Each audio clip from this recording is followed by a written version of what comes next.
Hangman Page is a guy who a lot of people were expecting to be like headlining the show, and I'm sure you saw like there was a little bit of disappointment there. There's nobody talking about being disappointed now. How does it feel to kind of erase that? And how much of like the big stuff that happened on the show did you know whenever whatever decision was made to not have Hangman? I had a feeling, but I had a lot of backup plans, but I would have given him the time off either way. Yeah. I mean, even if I didn't have the guys in, I would have found a way to make it work. And accommodate him because it was, for a very important reason.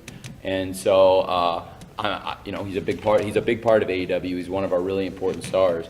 I didn't have everything exactly, and I really didn't have everything exactly into place, until we got there. And I think you've all heard the story, which is true, that Punk didn't actually sign anything until that night. But we had a handshake, and I trusted him. And same thing with Brian. Like Brian and I think Brian just signed, so I trusted him. We have good relationship, and we built that. Same with Austin, with Adam Cole, excuse me. And so really with Adam Cole and with Bryan Danielson, and and of course with CM Punk, with Ruby Riott, these things all kind of. I'm sorry, excuse me, sorry. I'll never do that again. Excuse me, I'm very sorry. Ruby Soho, that'll be the last time you ever hear me do that.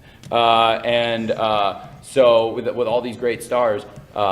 I wasn't sure everything was going to fall into place, but they all just kind of one by one started to look more likely. When something's like, it's like this could happen, and then every day it starts to look a little bit better, and it's like Mr. Punk said, like, I don't know if there's a day I could put my finger on all these things and when they all were going to hit, but it just kept looking a little bit better every day.